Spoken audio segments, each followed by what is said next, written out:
So the problem is I can't get this filter cap back on well, okay? So right now there's no oil in the engine whatsoever, it's empty, okay? So what I need to happen is to get the end of this screw out of that female threaded part. So I don't know, a welder will have to do it by drilling a hole, welding a piece of metal into there, waiting for it to harden, and then unscrewing it. I'm gonna order the new screw, which is gonna look like this, in from the States, and it'll be here. Once this is out, you need to put, all you need to do is fill it with oil and then start it so that the oil rotates, okay? So you basically put this back on like this. You put your two screws in, one here, and you tighten them alternately little bit by little bit so that the oil filter cap does not bind. Then you unscrew this black cap, okay? And then you fill in here in this hole 2 liters of oil, okay?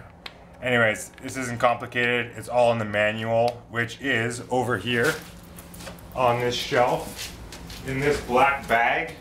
Okay, is the climber manual. Chapter 3 has everything you need to know about oil filter change. So just follow the instructions, it's really quite straightforward. Chapter 3, oil change. This is a measuring cup that I use for the right amount of oil, okay? So pour the oil into this thing and then into the bike, into the black filter cap. All the tools you might need are all right here. Just use the manual and follow it step by step. It's really no big deal. Now what I've done, if you step over here, Michelle.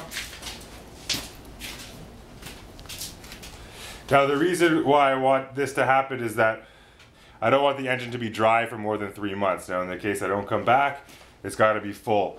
So now the other problem is because there's no oil in there, I cannot start the bike and run and turn the engine over, which means the gas in the tank is going to go bad even though there's stabilizer in here. Actually, the gas in the tank will be fine. The gas in all of the lines and everything is going to go bad if it's not run through. So right in here is the petcock, if you get down here. Now right now it's to the off position, so no gas is coming from the gas tank to the hose and then to the carburetor and through the engine. Okay, so what you want to do when everything's ready, the oil's in there and you're ready to start the bike, and I want you to start the bike so we can flush the stabilized oil in here through the system. Okay, you turn this knob to the on position. There's off where it is right now, and I don't want to change it because of, right? And then you switch it to on, which is straight down, and then over here is the reserve tank. Don't worry about that. So this key gets turned 90 degrees, so it's pointing straight down to on. We'll stop the video here and we'll start.